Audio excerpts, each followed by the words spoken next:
4월 29일 오면 강의 시작하도록 하겠습니다. 오늘 오면의 제목은요, 자연복구 vs 인공조림, 어느 것이 나을까? 입니다. 제목부터 벌써 어려운 단어들이 등장하고 있죠? 그럼 기사 읽어보도록 하겠습니다. 사진 속 푸른 나무가 자라고 있는 부분을 보세요. 함께 먼저 사진을 볼까요? 여기 이렇게 사진을 보면은 여기 이쪽에 푸른 나무가 자라고 있죠? 이 사진은 2019년 산불이 났던 강원도 강릉시의 한 산을 드론으로 찍은 건데요.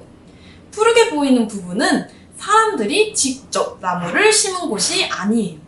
자연이 스스로 회복할 수 있도록 자연 그대로 둔 부분이랍니다. 푸른 곳에는 불참나무나 오리나무, 이런 여러 나무가 많이 자랐는데요. 사람이 소나무를 심은 곳은 대부분 나무가 말라 죽었어요. 살아남은 소나무도 어른의 무릎 높이만큼밖에 자라지 못했죠. 이 아까 봤던 사진처럼 여기에는 사람들이 그대로 자연이 스스로 회복할 수 있도록 둔 부분이고요. 이곳은 사람들이 직접 소나무를 심었던 곳입니다. 사진으로만 봐도 알 수 있듯이 이곳에는 여러 가지 나무가 자란 반면 오른쪽은 나무가 자랐다고는 믿기지 않을 정도로 이렇게 방치된 느낌이 들지 않나요? 그럼 계속해서 기사 읽어보도록 하겠습니다. 산불이 나면 불타버린 산을 복원하려고 노력해요. 왜냐면 나무도 다 죽어버리고 살고 있던 생물들도 많이 죽거든요. 우리나라는 그동안 산불이 나면 사람이 소나무 묘목을 직접 심었어요. 묘목은 옮겨 심는 어린 나무입니다. 큰 나무가 아니라 작은 나무를 뜻해요. 그래서 우리가 땅에 심을 수 있는 나무를 말하죠. 소나무는 상태가 좋지 않은 땅에서도 빠르게 잘 자라거든요. 이런 방식을 인공조림 방식이라고 해요. 인공조림이란 숲을 만들기 위해서 사람의 손으로 직접 숲을 가꾸는 것이에요. 그래서 산불이 나면 불에 탄 나무를 베어내거나 뿌리까지 다 뽑아버리고 새로 나무를 심는 것을 인공조림이라고 합니다. 사람들은 이렇게 직접 나무를 심는 것이 산이 더 빠르게 복원될 것이라고 생각했는데요. 아까 봤던 강릉시의 사진을 보면 그렇지 않은 것을 알 수 있죠. 자연적으로 놔둔 땅에서는 땅속에 숨어있던 씨앗들이 햇빛을 받아서 싹이 났습니다. 사람이 손을 대지 않는 것을 자연복구라고 해요. 자연복구란 아까 말한 것처럼 사람이 손을 대지 않고 자연이 스스로 회복하도록 숲을 그대로 두는 방식입니다. 이 방식으로 숲을 회복하게 둔다면 땅속 영양분도 풍부해지고 더 빠르고 건강한 숲을 만든다는 장점이 존재합니다. 계속 기사를 읽어보면요. 국립산림과학원은 자연복구가 더 빠르고 건강하게 숲을 다시 살릴 수 있는 방법이라고 했습니다. 땅속의 영양분도 더 빠르게 회복이 되고요. 나무들도 다양하게 자라서 더 튼튼한 숲이 된다고 하죠. 그래서 산림과학원에서 말한 것을 조금 더 자세하게 말해보면요. 산림과학원에서는 산불 발생 후 20년 후에 숲과 토양, 흙의 회복하는 정도를 평가한 것을 보면 자연복구를 한 땅에서는 토양 유기물과 양분 회복 속도, 그러니까 토양에 있는 좋은 것들은 1.5배 더 인공조림 지역보다 높게 나타났고요. 영양분이 회복되는 것도 1.3배 더 인공조림 지역보다 높게 나왔던 것으로 조사가 됐다고 합니다.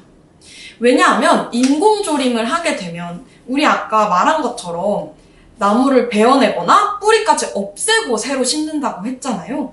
그래서 이렇게 땅을 다 갈아엎게 되는데 이 과정에서 나무 뿌리들이 없어지면서 홍수로 인한 산사태 위험도 커지게 되고요. 그리고 이렇게 나무가 가지고 있었던 것들이 모두 사라지기 때문에 자연복구가 더 좋다고 이렇게 국립산림과학원에서 결과를 낸 것입니다. 다른 나라의 예시도 한번 살펴보도록 하겠습니다. 다른 나라도 자연복구를 원칙으로 삼고 있는데요. 여기서 원칙이란 우리가 어떤 행동 등에서 일정하게 지켜야 하는 기본적인 규칙을 말합니다. 그래서 산을 복구하는 규칙을 어떻게 정했는지를 말하는데요. 미국에서도 과거에 인공조림 방식을 택했었는데요. 지금은 자연적으로 스스로 회복하게 두는 Let it grow 원칙을 따르고 있습니다. 호주도 마찬가지고요. 스페인과 같은 유럽에서도 산불로 피해 입은 산을 자연에 맡기기로 했습니다. 그래서 좀 자세히 살펴보면 캐나다에서도 인위적인 개입, 인공조림을 최소화하기로 했고요. 호주에는 코알라가 많이 살잖아요. 그래서 코알라가 좀 잘 이동할 수 있도록 생물종, 그렇게 동물들에게 적합한 숲을 만들기도 했습니다. 그리고 스페인이나 포르투갈 같은 곳에서도 자연복원을 원칙으로 두고요. 그리고 이제 잘 자랄 수 있는 나무들을 잘 골라서 이렇게 심기로 결정을 했습니다. 이렇게 다양한 나라에서도 자연 복구를 지금 원칙으로 삼아서 산을 복구하기 위해서 노력하고 있습니다. 우리나라는 2000년에 동해안 산불이 났던 이후로 산불을 이제 빠르게 복구하기 위해서 인공조림 방식을 주로 택했는데요. 특히 땅을 갈아 엎은 다음에 아까 말한 것처럼 빠르게 자라는 소나무 묘목을 심어서 복원을 높이고 있습니다. 그런데 이번에 큰 산불이 났었죠. 이 산불로 인해서 사람들이 더 이것을 복원할 때 자연적으로 스스로 회복하게 두는 것이 더 좋지 않을까라는 의견이 나오면서 이렇게 자연 복구와 인공 조림에 대해서 생각해보는 기회가 생긴 것입니다. 그럼 이제 문제 풀어보도록 하겠습니다. 첫 번째 문제입니다. 우리나라는 그동안 산불로 타버린 산을 어떻게 복원했나요? 자, 위에 가서 한번 살펴보도록 하겠습니다. 방금도 말을 했었죠. 우리나라는 그동안 산불이 나면 사람이 소나무 묘목을 직접 심었습니다. 그래서 여기에 그동안 소나무 묘목을 직접 심었다. 사람이 직접 심었다. 이렇게 써줘도 되고요. 아니면 소나무 묘목 대신 나무를 사람이 직접 심었다. 이렇게 작성해줘도 됩니다. 그래서 이거를 또 한 단어로 표현하면 인공조림이라고 하죠. 그래서 인공조림 방식을 통해 산을 복원했다. 이렇게 작성해 줄 수 있습니다. 다음으로 2번 문제입니다. 사진 속에서 푸르른 부분은 어떤 방식으로 복원됐나요? 그 방식의 장점도 찾아서 적어보세요.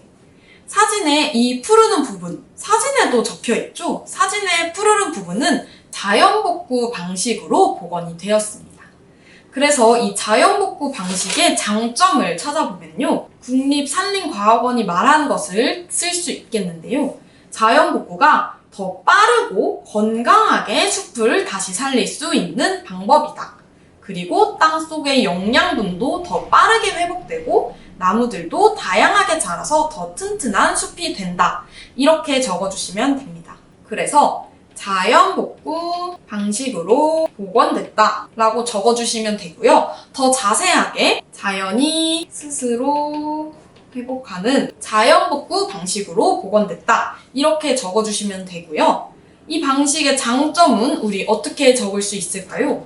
아까 위에서 본 이거를 그대로 적어주시면 됩니다. 더 빠르고 건강하게 숲을 다시 살릴 수 있다. 그리고 땅속 영양분도 더 빠르게 회복되고 나무들도 다양하게 자라 튼튼한 숲이 된다. 이렇게 적어볼 수 있을 것 같습니다. 그럼 마지막으로 3번 질문 함께 풀어보도록 하겠습니다. 3번 질문입니다. 여러분은 산불로 불탄 산을 어떻게 복원해야 한다고 생각하나요? 이유와 함께 적어보시면 되겠습니다. 여기에는 인공조림, 자연복구 두 가지의 방식을 내가 생각하는 이유와 함께 적어보면 되겠는데요.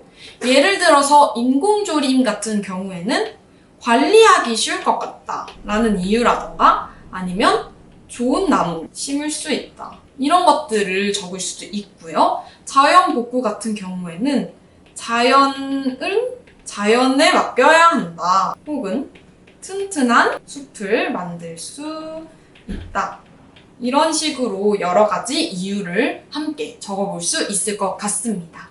또 인공조림이나 자연복구 외에도 어떻게 하면 숲을 살릴 수 있을까? 혹시 번뜩이는 아이디어가 있다면 여러분의 생각을 자유롭게 적어보셔도 되니까요. 함께 이렇게 불탄 산을 어떻게 복원할 수 있을지 한번 여러분의 생각을 자유롭게 적어보시면 좋을 것 같습니다. 그럼 오늘 강의는 여기서 마치도록 하겠습니다. 들어주셔서 감사합니다.